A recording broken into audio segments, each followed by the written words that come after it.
দিন যাচ্ছে এগুলোকে আরো বেশি আপডেট করতেছে বাংলা একাডেমি এবং যারা হচ্ছে যে ভাষাবিদরা আছেন। কারণ যুগের সাথে, সাথে সবকিছুই পরিবর্তন হচ্ছে।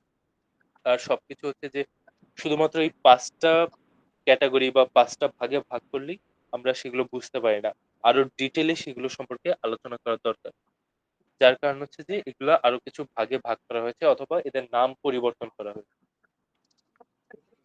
প্রথমত বিশেষ্য। বিশেষ্য আমরা জানি কোনগুলোকে বিশেষ্য বলা হয়। এগুলো হচ্ছে নাম শব্দ। আচ্ছা, এখানে কিছু উদাহরণ দেয়া আছে। যেমন লোকটি উদার। তার ড্যাশ আমি মুগ্ধ হলাম। এখানে বলা আছে উদার শব্দটিকে ২য় বাক্যে বিশেষ্য হিসেবে প্রয়োগ করো। তাহলে উদারকে যদি আমরা বিশেষ্য করতে যাই তাহলে কি করতে হবে? কারো কি কোনো আইডিয়া আছে? আ উদারতা, আচ্ছা, ক্লাসে জয়েন করেছে মুনতাহা, আরেকজন কে? তুবা, তুবা। আচ্ছা, তুবা, মুনতাহা বলো তো তাহলে উদার থেকে আমরা কিভাবে পেতে পারি বিশেষ্য? উদারতা, হ্যাঁ, উদারতা। এটা তা বিভক্তি যুক্ত হয়ে উদারতা হয়ে গেল। আচ্ছা, এর পরেরটা বলো তো কি হবে? দরিদ্রতা, দরিদ্রতা, ঠিক আছে। তারপরেরটা বলো তো? বিচিত্রতা, আরেকজন বলো?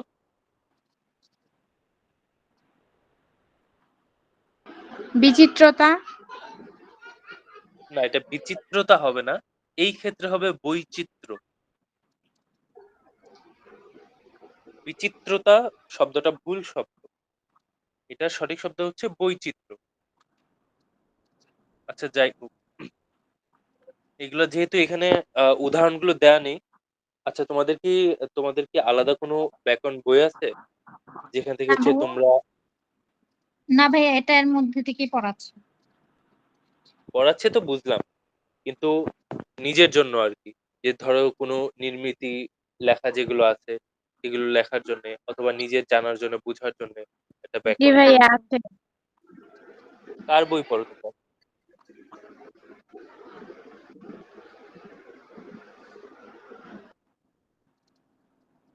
হ্যাঁ, বলো কার বই পড়ো তোমরা? উম, না ভাইয়া আমার নেই। আচ্ছা, কে যেন বললো আছে? ভাইয়া আছে তো আমার একটা। হ্যাঁ, কোন রাইটারের? হ্যাঁ, কোন রাইটারের? রাইটার। মানে বইয়ের লেখকটা কে? সেটা জিজ্ঞেস করছি।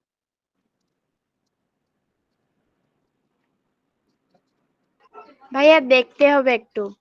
ও, ভুলে গেছো? আচ্ছা, যাই হোক, আমি বলব যে হায়াত মাহমুদের বইটা অনেক ভালো। সেটা তোমার সারা জীবনের কাজে লাগবে। সেটা হোক এসএসসি বা হোক এইচএসসি অথবা সামনে বিসিএস বা যেকোনো এক্সামে। বুঝতে পারছো? তো সেটা কালেকশনে রাখতে পারো। ওরকম হলে হচ্ছে আমরা হচ্ছে যে বিশেষ্যর বিভিন্ন ধরনের রূপ ওগুলা আমরা আরো বেশি করে প্র্যাকটিস করতে পারবো। আচ্ছা, যাই হোক, এখানে যেহেতু বিস্তারিত বলা নেই, বিস্তারিত আমরা বিভিন্ন ধরনের গল্প কবিতার মাঝখানে, মাঝখানে বলব, আলোচনা করব। তারপর যদি আমরা সর্বনাম নিয়ে আলোচনা করি, সর্বনামটা কি? তোমরা জানো এগুলো আগে থেকেই জানো। সর্বনাম কাকে বলে? মুনতাহা বলো তো? ইংলিশে যেরকম প্রোনাউন এরকম।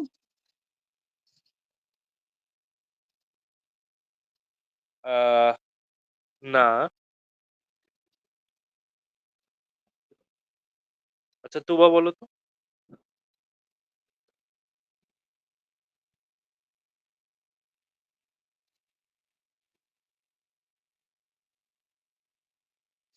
তুবা, তুমি কি আছো ক্লাসে?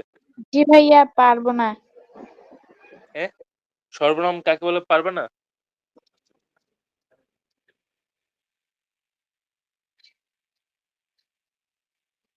আচ্ছা, আমি বলি শোনো।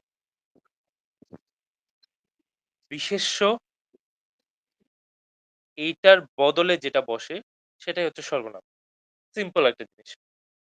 বিশেষ্যের পরিবর্তে যেটা বসে, আচ্ছা এখানে আমরা ইংরেজির কোনো বিষয় আনবো না, তাহলে হচ্ছে কনফিউশন সৃষ্টি হবে। ঠিক আছে? নাউন প্রোনাউন ওগুলা আলাদা ক্লাসের জন্য থাকে। আমরা শুধু বাংলায় এটা বোঝার চেষ্টা করি। বিশেষ্য মানে নাম শব্দ, যে কোনো কিছুর নাম, সেটা হোক একটা গুণের নাম, যেমন উদারতা একটা গুণের নাম। তোমার নাম তুবা, তোমার নাম মুনতাহা, এটা একটা নাম। আমি যেটা দিয়ে ফোন চার্জ দেই সেটার নাম হচ্ছে চার্জার। আমি যেখানে শুয়ে ঘুমাই সেটার নাম হচ্ছে খাট। এইগুলো হচ্ছে নাম শব্দ।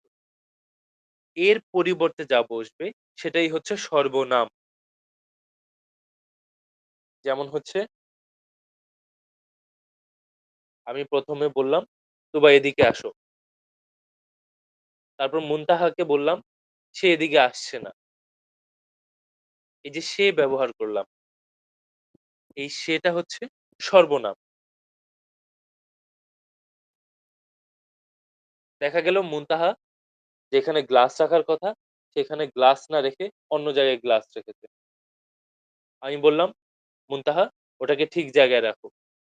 ওটাকে, ওটা, এটা, ওটা, সেটা, এগুলো হচ্ছে সর্বনাম।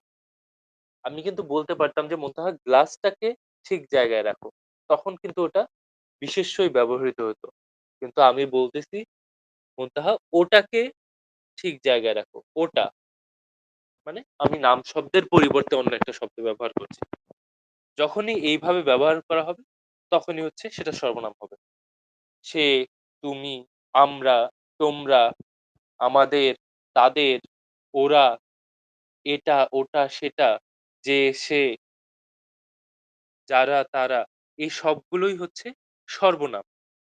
মনে থাকবে তো বা? জি ভাইয়া।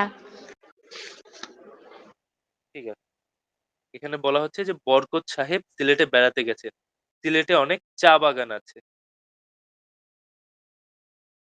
তো এখানে যদি আমি দ্বিতীয় বাক্যে স্থান নামের বদলে সর্বনাম বসাই তাহলে কি হবে বলতো? দ্বিতীয় বাক্যটা কেমন হবে?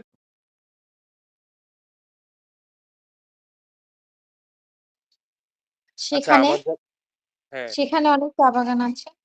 হ্যাঁ, হ্যাঁ, ঠিক আছে। এটা কে বললা? মুনতাহা। মুনতাহা। এবার তুবা বলো তো। শিক্ষার্থীরা ক্লাসে নিজেদের দলে আলোচনা করছিল। শিক্ষক শিক্ষার্থীদের দৃষ্টি আকর্ষণ করলেন। দ্বিতীয় বাক্যে শিক্ষার্থীদের বদলে সর্বনাম হবে।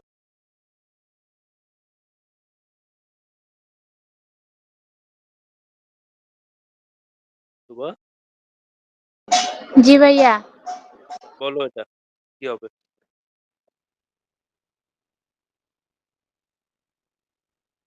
সর্বনাম বসে সেকেন্ড লাইনটা বলো কি হবে? এটা তো বাচ্চাদের পড়া।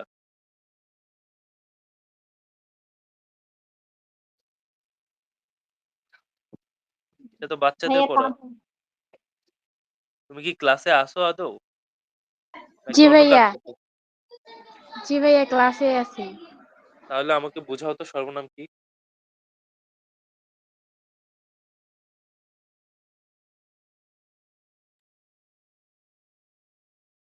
আমাকে এটা বুঝাও সর্বনাম কি? কিন্তু বললাম একদম ক্লিয়ার করে বললাম। তোমার কি আমার কথা শুনতে সমস্যা হচ্ছে? Net problem? জি ভাইয়া একটু নেট প্রবলেম তো। আচ্ছা আমি কি এটা আবার বুঝাবো সর্বনামটা? ভাইয়া কথাটা ক্লিয়ার শোনা যাচ্ছে না। আচ্ছা তাহলে তো সমস্যা।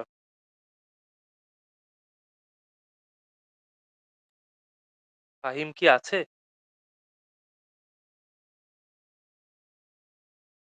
ফাহিম?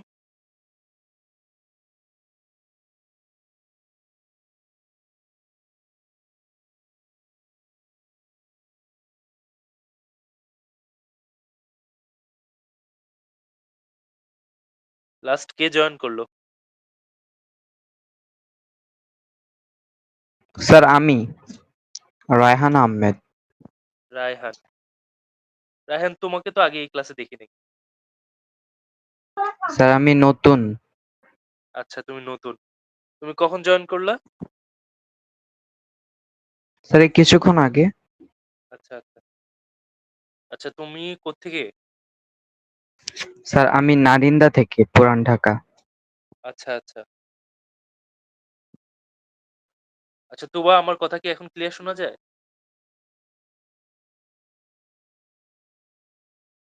তুবা? জি ভাইয়া। ক্লিয়ার শোনা যায়? জি ভাইয়া, যাচ্ছে এখন। আচ্ছা। তোমার বাসা কোথায়? লালমনিরহাট। ও। আচ্ছা, একটু ভালো করে শোনার ট্রাই করো। একটু মনোযোগ দাও।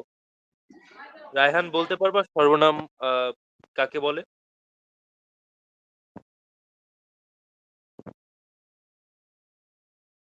রায়হান?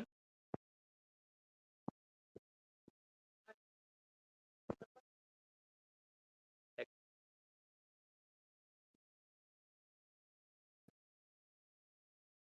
হ্যালো রায়হান? স্যার আমি বলি। না, কথা হচ্ছে যে মিটিং এ কারা, কারা আছো? তোমরা কি আমাকে শুনতে পাচ্ছ ঠিকমতো?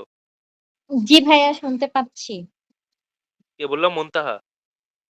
জি ভাইয়া। তুবার নেট প্রবলেম। রায়হানের কি সমস্যা? রায়হান কি আছে ক্লাসে? ভাইয়া আমি বলি। এটা কে, তুবা? জি ভাইয়া। রায়হান লেফট, বের হয়ে গেল।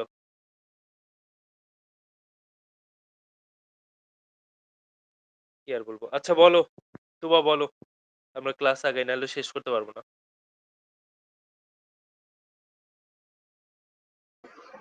যে পদ যে পদ বিশেষ্যের পরিবর্তে ব্যবহৃত হয় তাকে সর্বনাম পদ বলে। তাহলে একটা উদাহরণ দাও তো তুমি।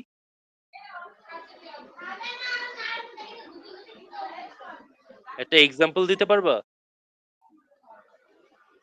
জি ভাইয়া। দাও।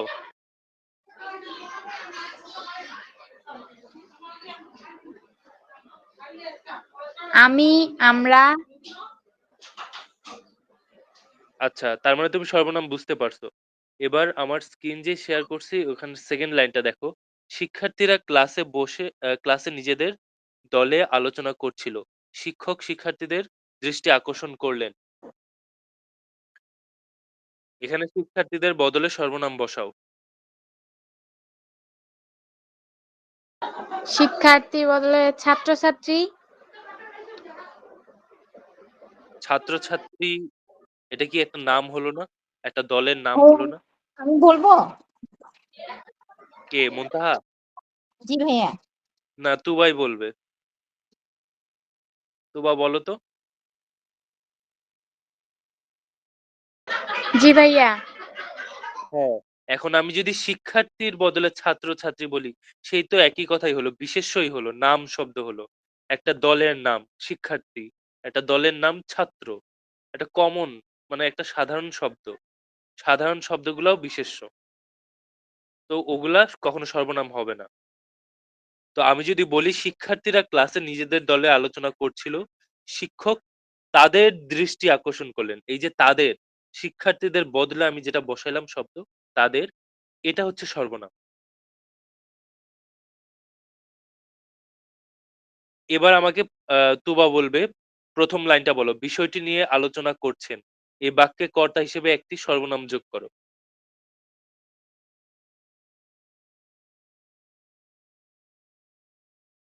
তুবা একটু ফাস্ট করতে হবে। স্যার শুনতে পাচ্ছ? কত পৃষ্ঠা আমি কি একটু জানতে পারি? কে, রায়হান?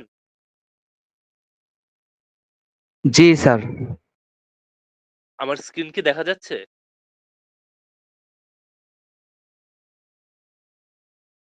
আমি কিন্তু স্ক্রিন শেয়ার করছি। স্যার পেয়েছি, পেয়েছি স্যার।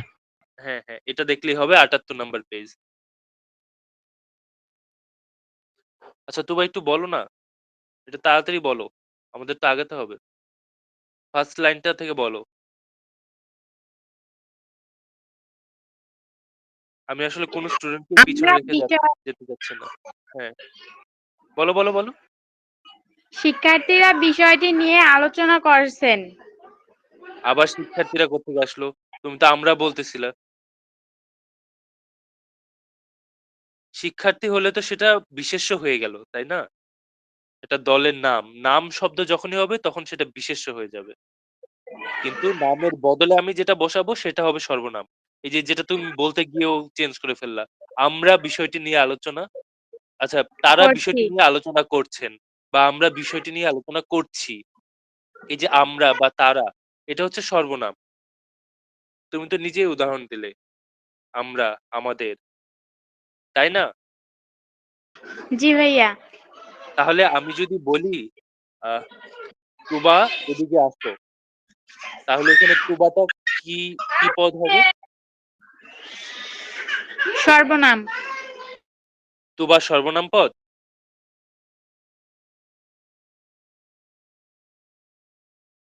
এই তুমি এগুলা কি বলতেছো? বিশেষ্য। ক্লাস 9 এ পড়ে যদি এসব বলো? বিশেষ্য না স্যার? অবশ্যই বিশেষ্য। কিন্তু আমি তুবাকে ধরতে চাচ্ছি। যেহেতু বাকিরা পারছে কিন্তু তুবা পারছে না। তুবা জি ভাইয়া। তুমি কন্টিনিউয়াসলি আমার কথার জবাব দিবে তাড়াতাড়ি। যত ফাস্ট পসিবল। ঠিক আছে? জি ভাইয়া। এবার বলো তো তুবা এটা কি বিশেষ্য না সর্বনাম? বিশেষ্য। কেন বিশেষ্য?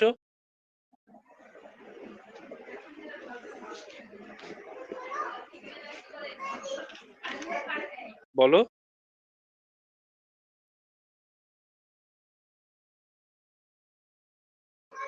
ভাইয়া বিশেষ্যর পরিবর্তে যেটা বসে সেটা তো সর্বনাম। হ্যাঁ, কিন্তু তুবা শব্দটা কেন বিশেষ্য?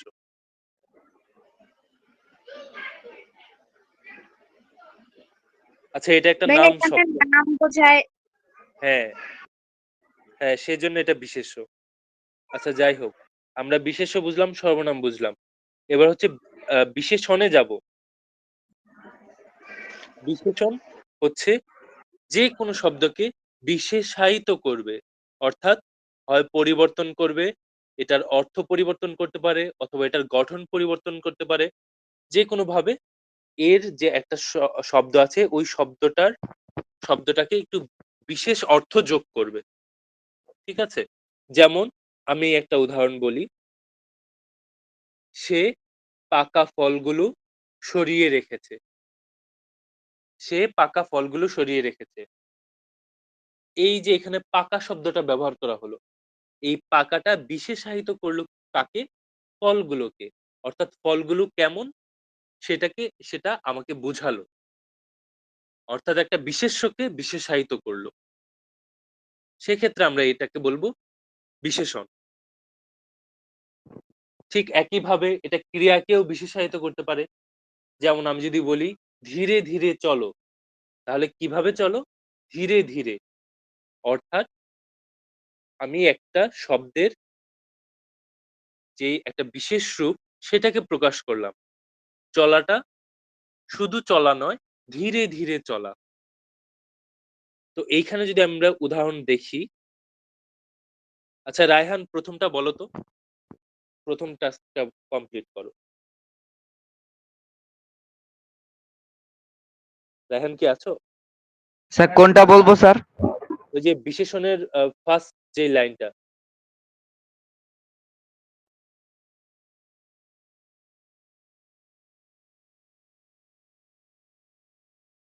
তুমি কি দেখতে পাচ্ছ আমার স্ক্রিন? ফার্স্ট লাইনটা ওটা সলভ করো।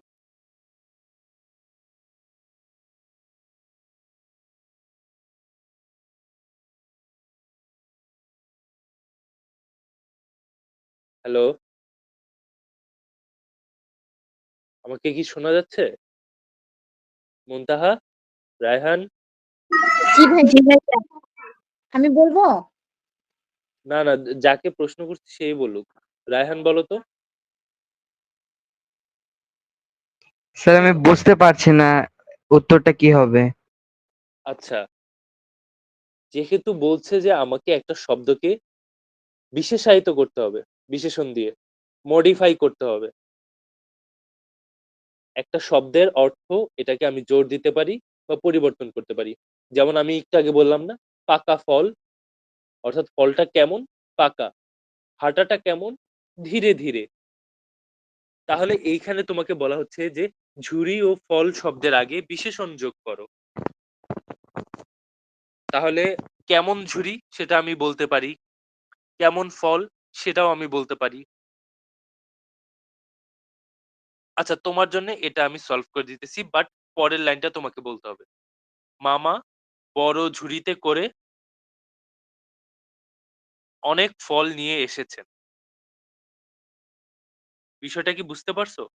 মামা বড় ঝুড়িতে করে অনেক ফল নিয়ে এসেছেন। জি বড় স্যার, বুঝেছি। হ্যাঁ, অনেক ফল। আচ্ছা এর পরের লাইনটা তাহলে তুমি করো তো। দরিদ্র লোকটি সাহায্যের জন্য হাত পাতল। সাবাস। আচ্ছা, মুনতাহা অনেকক্ষণ ধরে বলার চেষ্টা করতেছে। মুনতাহা পরের লাইনটা বলো তো। লোকটি আসলেই সরল। হ্যাঁ, ঠিক আছে। আচ্ছা তুবা, তুমি কি আমাকে শুনতে পাচ্ছ নাকি এখনো ভাঙা, ভাঙা আসছে কথা? জি ভাইয়া, শোনা যাচ্ছে। ঠিক আছে। আচ্ছা যেকোনো কিছু করাকেই ক্রিয়া বলে। তিনি শোকে পাথর হয়ে এসেছেন।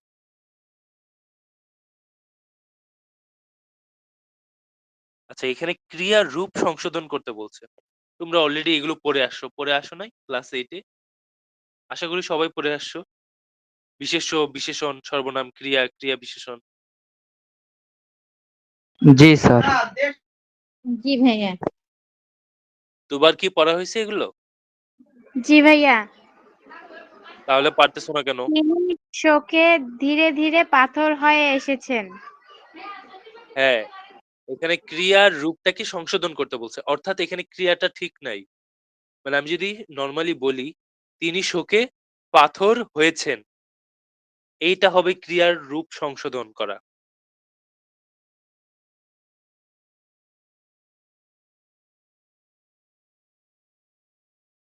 আবার এটাও আমি বলতে পারি, আচ্ছা এখানে যেহেতু শুধু ক্রিয়া বলছে, সেক্ষেত্রে আমরা বলতেছি একটা ক্রিয়া হবে পাথর হয়েছেন। কিন্তু পরবর্তী ২ টা লাইনে বলা হচ্ছে সমাপিকা এবং অসমাপিকা ক্রিয়ার রূপ সংশোধন করতে। আচ্ছা একজন বলো তো আমাকে অসমাপিকা এবং সমাপিকা ক্রিয়া কি? তুবা বলো।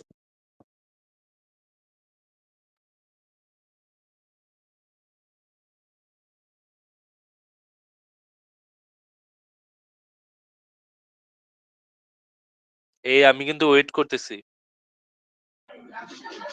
ভাইয়া, যে ক্রিয়ার সাহায্যে অর্থ সম্পূর্ণ প্রকাশ পায় তাকে সমাপিকা ক্রিয়া বলে। আর অসমাপিকা ক্রিয়া?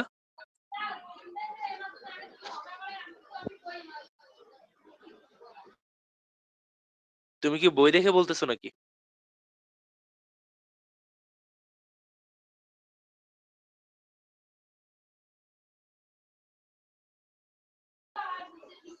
ভাইয়া, বইটা কোথায় আছে আমার দেখতে হবে, তখন তো বললাম। সেটা না, সেটা না। তুমি কি আমার স্ক্রিন দেখতে পাচ্ছ? জি ভাইয়া, দেখতে পাচ্ছি। আমাকে ২ টা উদাহরণ বলো সমাপিকা অসমাপিকা ক্রিয়ার।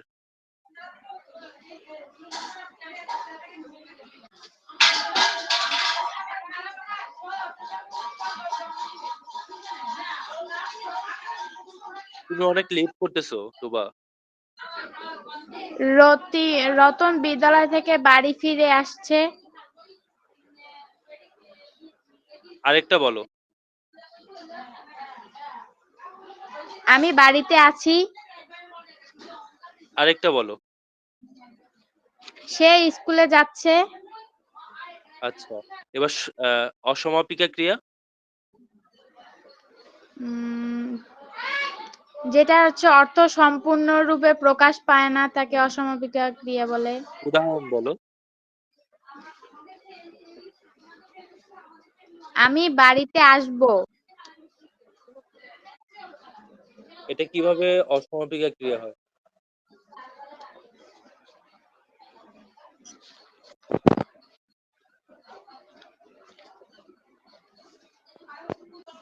মুনতাহা, এটা কি অসমাপিকা ক্রিয়া হইছে? ভাইয়া একটু অসমাপিকা আর সমাপিকা ক্রিয়া সম্পর্কে একটু আলোচনা করলে ভালো হতো। হ্যাঁ, ওই যে তুবা তো বললই, যেটা দিয়ে পূর্ণরূপে প্রকাশ হয়, যেটা দিয়ে পূর্ণরূপে প্রকাশ হয় না। তো আমি যদি দেখি পূর্ণরূপে কোনটা প্রকাশ হয়, এই যে তুবা একটু আগে বলল, আমি বাড়িতে আসবো। দেখো এই আসবোটা কিন্তু ক্রিয়া, এই একটা ক্রিয়া দিয়েই কিন্তু তোমার জিনিসটা পূর্ণরূপে প্রকাশ হয়ে গেল। আমি যদি বলি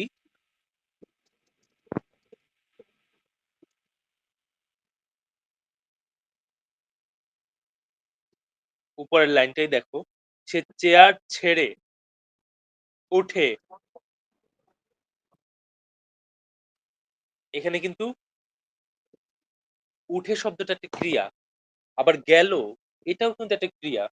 আমি যদি শুধু বলি সে চেয়ার ছেড়ে ওঠে শিক্ষকের কাছে, এটা কি সম্পূর্ণ ভাব প্রকাশ পায়?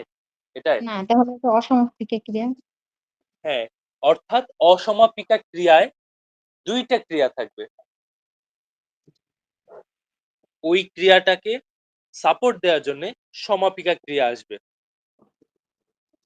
বুঝতে পেরেছি।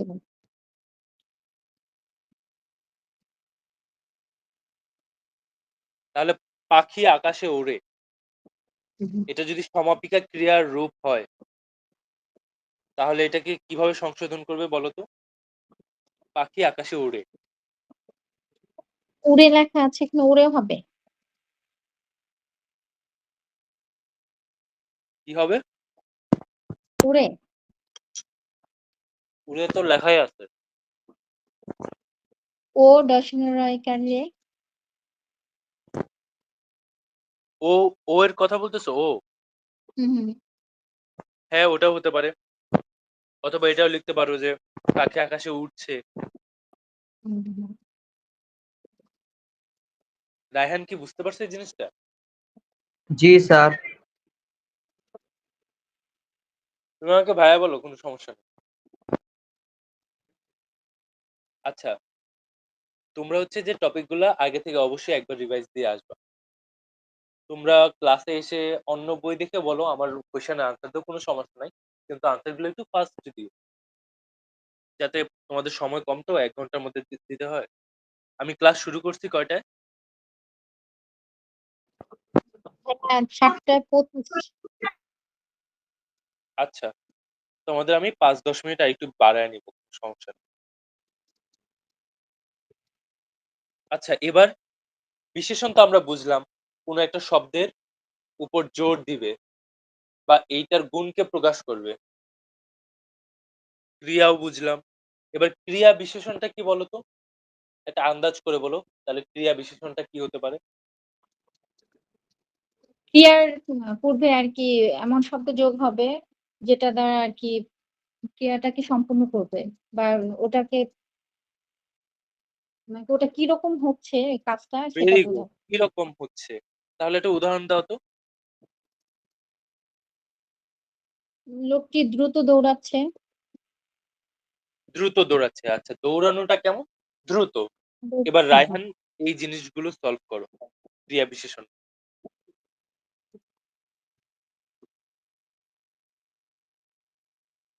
রায়হানের ক্লাসে রায়হানের কাছে কি এগুলো ক্লিয়ার, ক্রিয়া বিশেষণটা কি?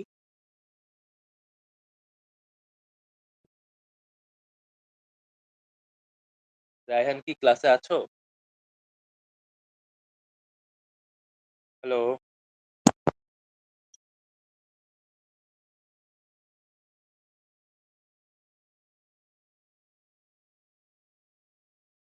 রায়হান,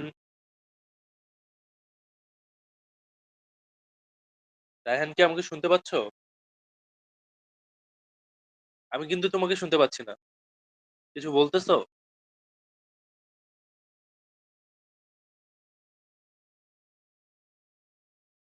বুঝতে পারলাম না, তোমরা রেসপন্স করো না কেন? না বললে শিখবা কিভাবে?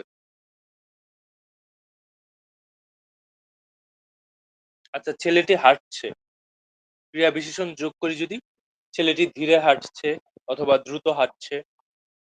বৃষ্টি পড়ছে, আমি যদি বলি টিপ টিপ বৃষ্টি পড়ছে, বা জোরে বৃষ্টি পড়ছে। হ্যাঁ মুষলধারে বৃষ্টি পড়ছে, এটা কিন্তু বৃষ্টিটাকে বিশেষায়িত করছে না, করতেছে এই ক্রিয়াটাকে। বৃষ্টিটা কিভাবে পড়ছে? মুষলধারে। আচ্ছা, তিনি নদীর ধারে হাঁটতেন, এখানে বলছে বাক্যটিতে কালবাচক ক্রিয়া বিশেষণ যোগ করতে। তাহলে তিনি নদীর ধারে সকালে বা বিকেলে, একটা হবে বিকেলে হাঁটতেন।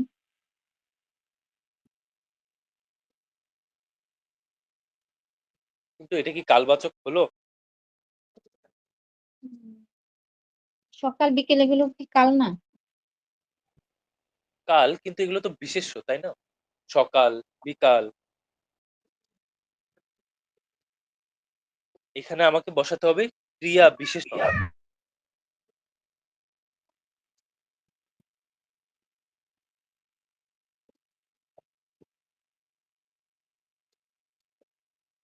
তোবা বলতে পারবা?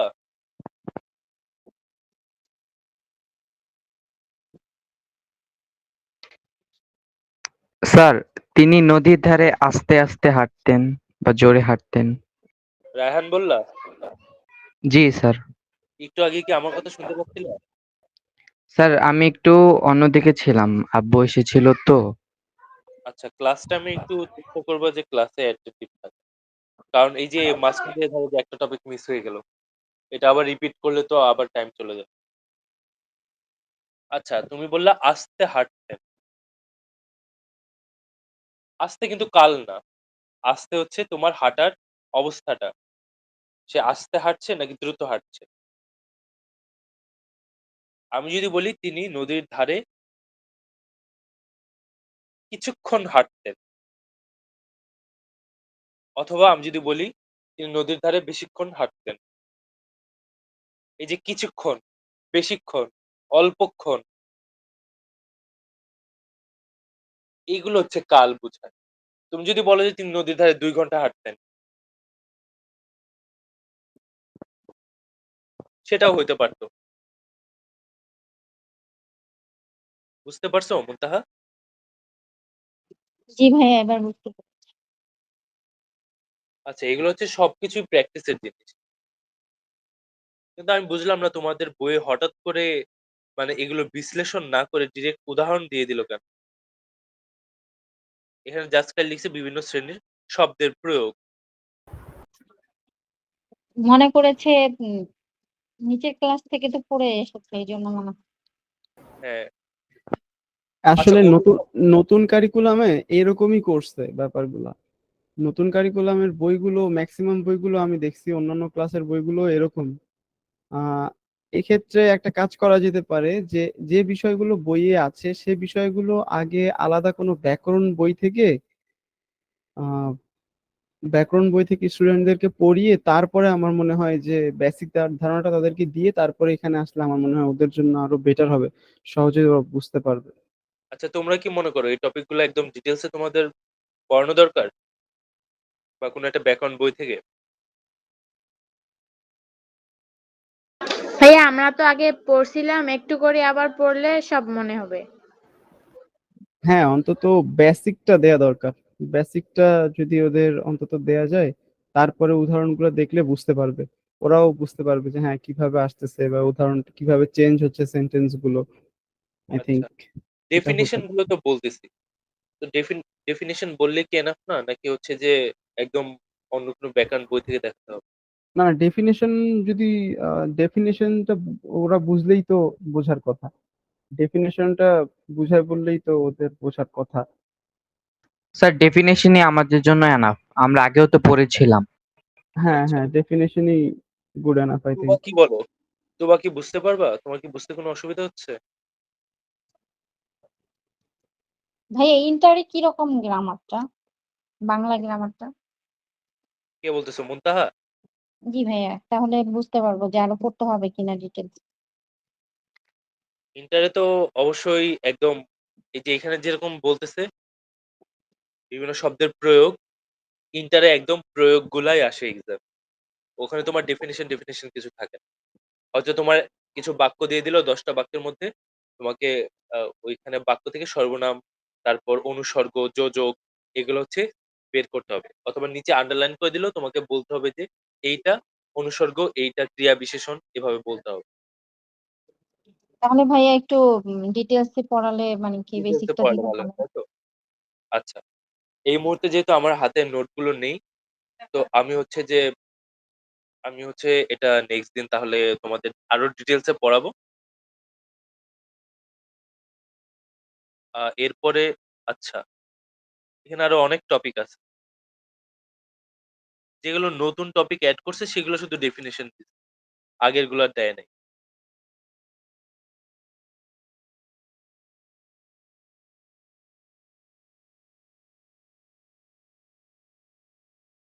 আচ্ছা ঠিক আছে। তাহলে হচ্ছে আমি অন্য একটা টপিক পড়াই। জি ভাইয়া। বলো তো কোনটা পড়ালে ভালো হবে?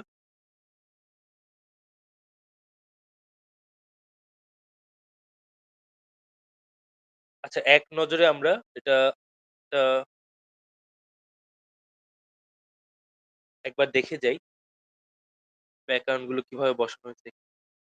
এখানে ১ম এ হচ্ছে টপিক গুলা সম্পর্কে বলছে। এরপরে ওই রিলেটেড একটা লিটারেচার দিয়ে দিছে তোমাদের সাহিত্য। ওই সাহিত্যের ভিতর থেকে ওই জিনিসগুলো বের করতে বলছে। যেমন ধরো এখানে প্রতিশব্দের কথা বলা হচ্ছে। প্রতিশব্দ এখানে ডিরেক্ট প্রতিশব্দ লিখে দিছে কতগুলার। এরপর হচ্ছে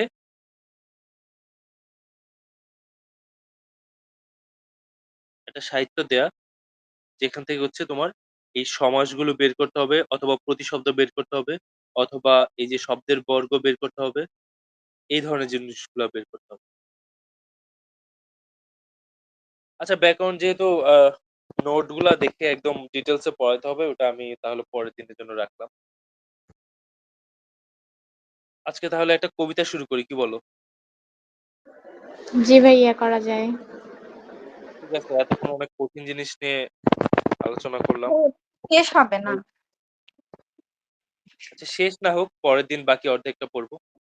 আচ্ছা ভাই। কিন্তু তোমরাও একটু দেখে আসবা যে ব্যাকরণের টপিক গুলা আগের বছরে কি পড়তো তোমরা ক্লাস 8 এ থাকতে। ভুলে গেলে কিন্তু হবে না। যেমন এই যে বা বিশেষ্য সর্বনাম ঠিক মতো বলতে পারছো না। ভুলে গেছো। একবার করে একটু রিভাইজ দিবা। তাহলে আমরা সামনে আরো আগাতে পারবো। আরো নতুন বিষয় নিয়ে আলোচনা করতে পারবো। আচ্ছা, এইখানে হচ্ছে আমরা সবাই জানি কাজী নজরুল ইসলাম বিদ্রোহী কবি। বিদ্রোহী কবি তাকে এই কারণে বলা হয় কারণ ব্রিটিশ আমলে তিনি ব্রিটিশদের বিরুদ্ধে তার কবিতাগুলোকে রচনা করেছিলেন। ব্রিটিশ বিরোধী কবিতা, ব্রিটিশ বিরোধী প্রবন্ধ, ব্রিটিশ বিরোধী কোনো একটা গল্প। যেই কারণে তার সাহিত্যে বিদ্রোহটা উঠে আসার কারণে তাকে বলা হয় বিদ্রোহী কবি। এছাড়াও তার বিদ্রোহ ছাড়াও হাস্যরসাত্মক অনেক সাহিত্য আছে। তারপর প্রকৃতি বিষয়ক অনেক সাহিত্য আছে। দেশাত্মবোধক অনেক সাহিত্য আছে। ধর্মীয় অনেক যেমন ইসলামী সংগীত আছে, শ্যামা সংগীত আছে। সব ধরনের সাহিত্যই তিনি রচনা করে গেছেন। এখানে তোমরা কবির পরিচিতি গুলো একটু পড়ে নিবা। এখানে বলা হচ্ছে যে এই টপিকটা হচ্ছে গদ্যে রূপান্তর করা। অর্থাৎ এখানে বলা হচ্ছে নিচের কবিতাটি কবি সর্বহারা কাব্য থেকে নেওয়া হয়েছে। কবিতাটি গদ্যে রূপান্তর করো। অর্থাৎ কি? এইখানে অভিধানের সহায়তা নিতে পারো। অভিধান মানে ডিকশনারি। প্রতিশব্দ তোমার নিজেকে খুঁজে বের করতে হবে। এখানে আগে যতগুলো প্রতিশব্দ লেখা এই কয়েকটা কিন্তু মনে রাখলে হবে না। বাংলায় হাজার, হাজার প্রতিশব্দ আছে যেগুলো তোমাকে ডিকশনারি দেখেই খুঁজে বের করতে হবে। তো আমি হয়তো কয়েকটা প্রতিশব্দ বলে দিতে পারি। কিন্তু তোমরা চেষ্টা করবে বাসায় একটা বাংলা ডিকশনারি রাখার এবং সেটা থেকে নতুন, নতুন কিছু শব্দ ডেইলি বের করার। যেমন এটা করতে পারো যে তুবা শব্দের বাংলা অর্থ কি? সেইটার বাংলা প্রতিশব্দগুলা কি, কি? মুনতাহা শব্দ, রায়হান শব্দ এদের বাংলা প্রতিশব্দ কি? সেগুলোর আরো কি, কি সমার্থক শব্দ আছে সেগুলো তোমরা নিজেরাই খুঁজে বের করে ফেলতে পারো। তো এইভাবে একটা শব্দ থেকে আরেকটা শব্দে জাম্প করা সেইগুলো যখন মাথার মধ্যে ঢোকে সেগুলো তোমরা গদ্যে বারবার আনতে পারবে। একটা লাইন, কবিতার লাইন যখন তোমরা গদ্যে আনতে চাও, তোমার অবশ্যই সেই শব্দগুলাই ব্যবহার করলে হবে না। সেই শব্দের সমার্থক কিছু শব্দ সেখানে আনতে হবে। আমরা যদি কবিতাটা শুরু করি, কান্ডারি হুঁশিয়ার। আচ্ছা, কান্ডারি শব্দের অর্থ কি কেউ বলতে পারো আমাকে? কান্ডারি, এনিওয়ান? মুনতাহা? না ভাইয়া। কান্ডারি শব্দের অর্থ হচ্ছে পথপ্রদর্শক, যে পথ দেখিয়ে নিয়ে যায়। আর হুঁশিয়ার শব্দের অর্থ তো আমরা সবাই জানি, হুঁশিয়ার, সাবধান, সতর্ক থাকা। তো এইখানে কাজী নজরুল ইসলাম যিনি পথপ্রদর্শক তাকে সতর্ক থাকতে বলছে। কোনো কিছু না বুঝলে আমাকে প্রশ্ন করবা, আমি কিন্তু বুঝিয়ে যাব। আর কেউ যদি নেট প্রবলেমের কারণে কোনো লাইন মিস করে যাও সেটাও আমাকে বলবা। কান্ডারি হুঁশিয়ার অর্থাৎ পথপ্রদর্শক, সাবধান হও। কেন সেটা আমরা এই স্তবকগুলা থেকে দেখলেই বুঝি। দুর্গমগিরি, কান্তার মরু, দুস্তর পারাবার। শব্দগুলো একটু কঠিন লাগতে পারে প্রথমে, কিন্তু তুমি যদি এটার অর্থ বুঝো, সমার্থক শব্দগুলো বের করতে পারো, তাহলে আর কঠিন লাগবে না। যেমন দুর্গম, দুর্গম শব্দটা কোত্থেকে আসছে? গমন, গমন শব্দের অর্থ হচ্ছে কোনো জায়গায় যাওয়া। তাহলে যেখানে যাওয়া যায় না সেটাই হচ্ছে দুর্গম। দুর্গম গিরি, গিরি শব্দের অর্থ হচ্ছে পর্বত, পাহাড়, শৃঙ্গ। এই ধরনের এক একটা সমার্থক শব্দ তোমাদের মাথায় রাখতে হবে। আচ্ছা, শুধু গিরি তো নাই, পাহাড়ও আছে, পর্বতও বলতে পারি। এরপর হচ্ছে কান্তার মরু। কান্তার শব্দ অর্থ ভীষণ, প্রচন্ড।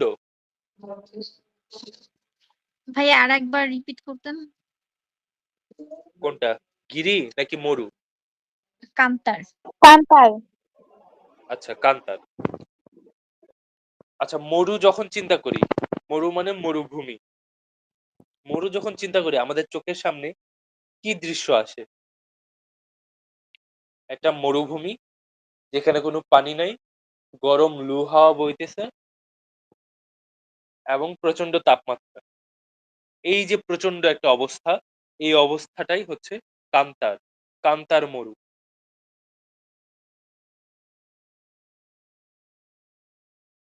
তোমাদের সবার সামনে কি বই আছে? জি ভাইয়া। জি ভাইয়া আছে। ঠিক আছে, তোমরা বইয়ে হয় শব্দগুলো লিখে রাখতে পারো।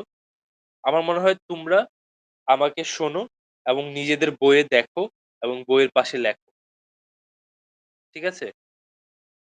এতে জি এতে ভাইয়া। হয় কি তোমাদের কনসেনট্রেশন আরো বেশি বাড়বে। দেখা যায় যে তোমরা ফোনের স্ক্রিনে বেশিক্ষণ তাকিয়ে থাকতে পারতেছো না। তো আপাতত আমি স্ক্রিন শেয়ারটা অফ করতেছি। যদি লাগে এর পরবর্তীতে আমি আবার স্ক্রিন শেয়ার করব। তোমাদের কারো কি কোনো সমস্যা আছে? যদি স্ক্রিন No, শেয়ার sir. না ভাইয়া। ঠিক আছে।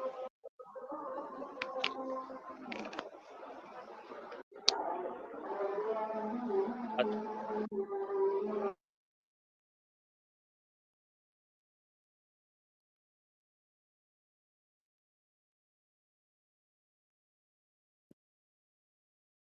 আচ্ছা বলো তো দুর্গম মানে কি বলছিলাম আমি? দুর্গমগিরি। এটা বলতে আমি কি বুঝাইছিলাম? এটা যেখানে সহজে যাওয়া যায় না, আর গিরি শব্দের অর্থ পাহাড় আরকি। যে পাহাড়ে সহজে যাওয়া যায় না সেটা হবে। হ্যাঁ। আচ্ছা, এরপর হচ্ছে কান্তার মরু। কান্তার মরু কি হবে? কান্তার স্পেসিফিক মরু একটু বললে। স্যার পানি নেই, অনেক গরম, মরুভূমি। হ্যাঁ, দুর্গমগিরি, কান্তার মরু, দুস্তর পারাবার। পারাবার শব্দের অর্থ কি? পার হওয়া। না, পারাবার শব্দের অর্থ হচ্ছে সমুদ্র।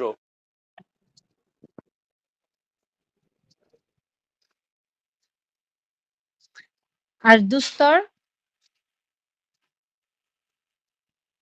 এইখানে দেখো তাহলে সমুদ্র যদি আমি চিন্তা করি, সমুদ্র চিন্তা করলে আমার চোখের সামনে কি ভাসবে?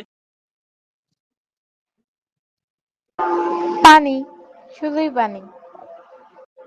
এইখানে দেখো, এইখানে যে আমরা পড়লাম দুর্গম, কান্তার, দুস্তর, এই ৩ টা কিন্তু প্রায় কাছাকাছি শব্দ। তাহলে আমরা এগুলোকে প্রায় সমার্থক শব্দও বলতে পারি। দুর্গম, যেখানে যাওয়া যায় না। কান্তার, ভীষণ প্রচন্ড রকম অবস্থা, যেখানে হচ্ছে যে পথে, পথে বিপদ, এরকম জায়গাকে বলা হয় কান্তার। আর দুস্তর যদি বলি, দুস্তরও সেম জিনিস। যেখানে যেটা পার হওয়া দুঃসাধ্য, সাধ্যের বাইরে, দুঃসাধ্য, সেটাকেই বলা হয় দুস্তর। তার মানে এই যে পারাবার অর্থাৎ সমুদ্রের স্রোতটাকে আমি পার করা, এটা আমার পক্ষে দুঃসাধ্য, সাধ্যের বাইরে। সেই কারণে এটাকে আমি বলি দুস্তর। আচ্ছা, এরপরে আমি পরের লাইনে যদি যাই, লঙ্ঘিতে হবে। লঙ্ঘিতে, লঙ্ঘন করা আমরা শুনছি যে নিয়ম লঙ্ঘন করা, অর্থাৎ নিয়মের বাইরে যাওয়া। এই লঙ্ঘন করাটাকে একত্রে লঙ্ঘন করতে, এই ২ টা শব্দকে একত্রে সাহিত্যে এইভাবে ব্যবহার করা হয়, লঙ্ঘিতে। বুঝতে পারছো? জি ভাইয়া। লঙ্ঘিতে হবে রাত্রি নিশীথে যাত্রীরা হুঁশিয়ার। দুর্গমগিরি কান্তার মরু দুস্তর পারাবার, লঙ্ঘিতে হবে রাত্রি নিশীথে যাত্রীরা হুঁশিয়ার।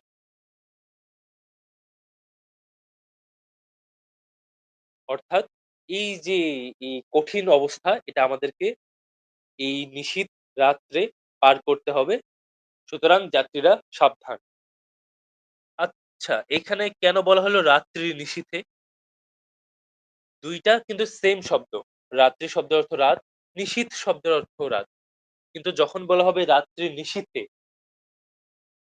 অর্থাৎ এর দ্বারা বোঝানো হচ্ছে গভীর রাত, রাত্রি নিশীথে। পরের লাইন যদি আমরা দেখি, দুলিতেছে তরী, ফুলিতেছে জল, ভুলিতেছে মাঝি পথ।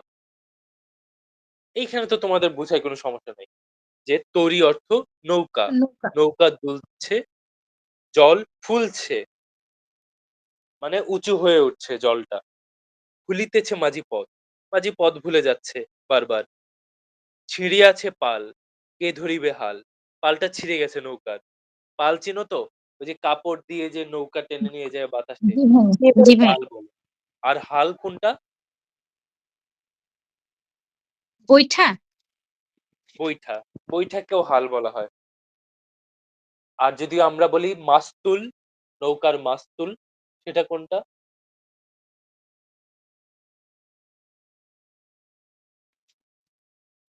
দেখবা এই যে পাল থাকে, পালটাকে ধরে রাখার জন্য যেই বাঁশ বা যেই খুঁটি, যেটা হচ্ছে পালটাকে ধরে রাখে, সেটাকে বলা হয় মাস্তুল।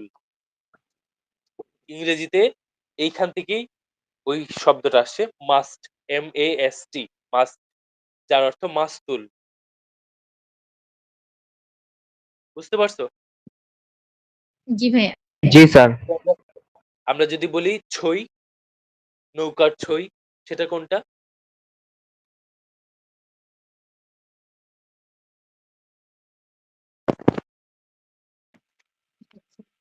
জানি না ভাইয়া। উপরে যে কাপড়ের হচ্ছে বেড়া বা কিছু দেওয়া হয় নৌকার হ্যাঁ, উপরে, সেটা। হ্যাঁ, কাপড়েরও হইতে পারে, আবার হচ্ছে যে বাঁশেরও হয়। বাঁশের চাটাইও হতে পারে। হ্যাঁ, রাইট। আচ্ছা, এরপরে যদি দেখি, হিম্মত অর্থাৎ সামর্থ্য, শক্তি, সাহস। যদিও শব্দটা বিদেশি শব্দ, কিন্তু এর অনেক বাংলা প্রতিশব্দ আমরা পাই। সাহসী, সাহস, আছে কার হিম্মত। হিন্দিতে আমরা অনেক শুনি এটাকে হিম্মত বলে। কি আছো জোয়ান, হও আগুয়ান। জোয়ান মানে যুবক, আগুয়ান মানে এগিয়ে যাওয়া, আগুয়ান মানে সামনে আগানো। হাঁকিছে ভবিষ্যৎ। হাঁক দেয়া। হাঁক দেয়া মানে জোরে ডাকা। মানে চিৎকার করে ডাকা। হাঁকিছে ভবিষ্যৎ। এ তুফান ভারী, দিতে হবে পারি, নিতে হবে তরি পার। নিতে হবে তরি পার। এটার অর্থ কি?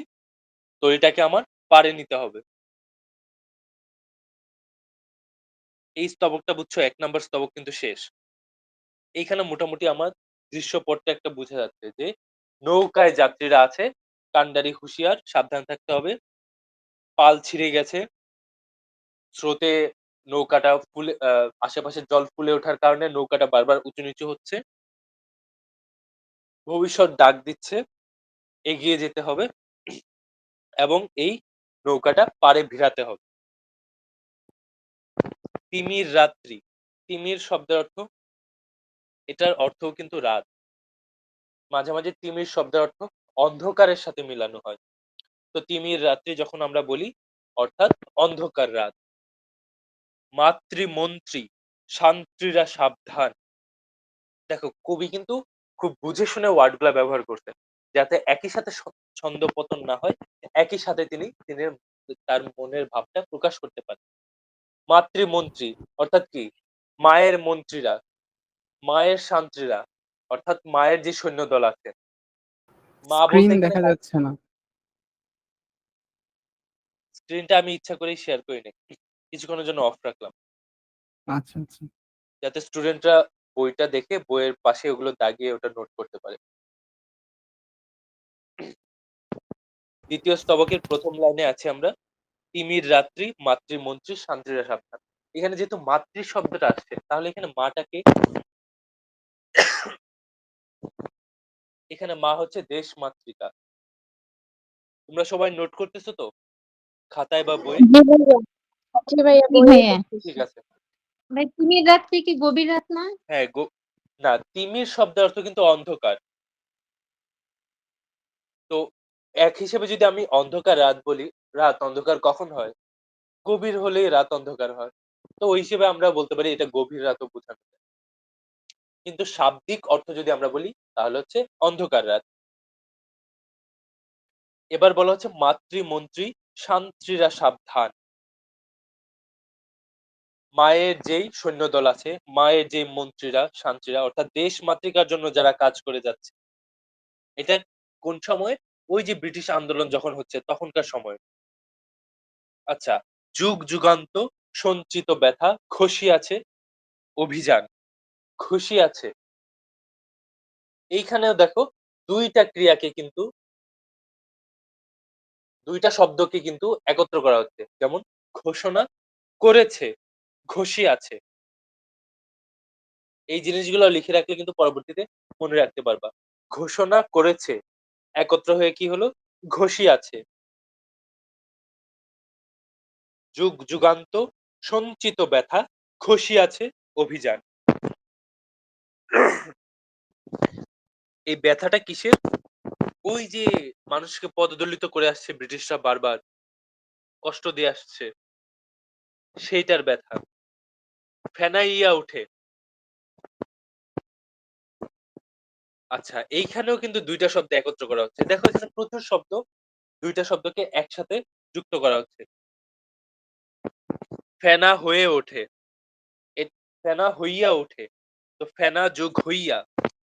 তো এই ২ টা মিলায় কিন্তু ফেনাইয়া। বুঝতে পারতেছো শব্দগুলা কিভাবে আসতেছে? জি ভাই, এটার শাব্দিক অর্থ কি হবে এখানে? ওই যে আমরা ফেনার কথা বলি না? ফেনা, ফেনা শব্দের অর্থ কি? ওই পানিতে যখন বাবল, বাবল হয় সেটাকে আমরা ফেনা বলি। ভাতের ফ্যান বলি আমরা অনেক সময়। ওই ফ্যানের কথা কিন্তু বলা হচ্ছে। তো ফেনাইয়া ওঠে বঞ্চিত বুকে কুঞ্জিত অভিমান। ফেনাটা আমরা কখন দেখি? আমরা কিন্তু নদীতেও ফেনা দেখি। কখন দেখি? যখন সেগুলো কিনারায় এসে জমা হয়। অর্থাৎ জমা হলে আমরা সেটা আমাদের দৃষ্টিগোচর হয় একত্রে। তাই তো? জি ভাইয়া। তাহলে আমরা যদি বলি ফেনাইয়া ওঠে বঞ্চিত বুকে কুঞ্জিত অভিমান। বঞ্চিত বুক মানে হচ্ছে নিজের অধিকার থেকে বঞ্চিত। পুঞ্জিত অভিমান মানে পুঞ্জ হয়ে আছে যেটা, যেটা আগে থেকেই একত্র হয়ে আছে। পুঞ্জ মানে একত্র হয়ে আছে। তার মানে পুঞ্জিত অভিমান, ফেনাগুলাও একত্র থাকে। তো সেই ক্ষেত্রে এই সব মিলে কবি বলছেন কি, ফেনাইয়া উঠে মানে দৃশ্যমান হয়ে ওঠে বঞ্চিত বুকে, যে অবহেলিত যে মানুষগুলো আছে তাদের পুঞ্জিত অভিমান, একত্র হওয়া অভিমান। ইহাদের পথে নিতে হবে সাথে, দিতে হবে অধিকার। এই যে বলতেছে যে অধিকার থেকে বঞ্চিত হয়ে এতদিন ধরে তাদের মনে যে অভিমানটা ছিল, এদেরকে পথে নিতে হবে। এই যে কান্ডারি যে নিয়ে যাচ্ছে নৌকার হাল ধরে, এদেরকে পথে সাথে নিতে হবে, এদেরকে অধিকার দিতে হবে। এরপর ৩ নাম্বার স্তবকে যদি আমরা দেখি, অসহায় জাতি মরিছে ডুবিয়া, জানে না সন্তরণ। অসহায় জাতি, জাতির কথা চলে আসছে। মরিছে ডুবিয়া, ডুবে মরতেছে। অসহায় জাতি মরিছে ডুবিয়া, জানে না সন্তরণ। সন্তরণ শব্দের অর্থ পার হওয়ার উপায়। কোন একটা সমস্যায় পড়লো, সেটা থেকে বের হয়ে আসার উপায়, সেটাকে বলে সন্তরণ। অসহায় জাতি মরিছে ডুবিয়া, জানে না সন্তরণ। কিভাবে পার হবে সেটা তারা জানে না। কান্ডারি আজ দেখিব তোমার মাতৃ মুক্তিপণ। অর্থাৎ কান্ডারি, তুমি যে পণটা করছো, কান্ডারি কিসের পণ করছে? পণ মানে হচ্ছে শপথ করা। কিসের শপথ করছে কান্ডারি? মাকে মুক্ত করতে হবে, দেশ মাতৃকাকে মুক্ত করতে হবে। তো সেটাকেই যদি এক ভাষায় আমরা একটা শব্দে প্রকাশ করি, সেটাকে কিভাবে প্রকাশ করব? কবি সেটাকে বলছেন মাতৃ মুক্তিপণ। মায়ের মুক্তির জন্য যে শপথটা করা হচ্ছে সেটাকে বলা হচ্ছে মাতৃ মুক্তিপণ। কান্ডারি আজ দেখিব তোমার মাতৃ মুক্তিপণ। মানে মানুষ ডুবে মরতেছে, বাঁচার উপায় জানে না। এই ক্ষেত্রে কান্ডারি এখন তুমি কি তোমার পণটা কিভাবে রক্ষা করো সেটা আমরা দেখব। হিন্দু না ওরা মুসলিম, হিন্দু না ওরা মুসলিম, ওই জিজ্ঞাসে কোনজন? অর্থাৎ ওরা হিন্দু না মুসলিম, এই জিজ্ঞাসায় কোনজন? এই প্রশ্নে কোনজন? মানে এই প্রশ্নটা করে কে? কেউ তো করতেছে না। এরা হিন্দু না এরা মুসলিম? এই যে দেখো ব্রিটিশ আমলে কিন্তু একটা দাঙ্গা লাগছিল, হিন্দু মুসলমান দাঙ্গা।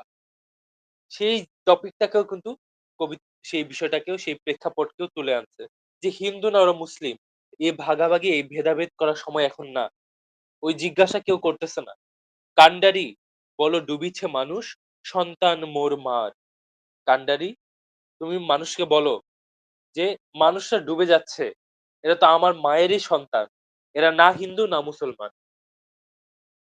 অসহায় জাতি মরিছে ডুবিয়া, জানে না সন্তরণ।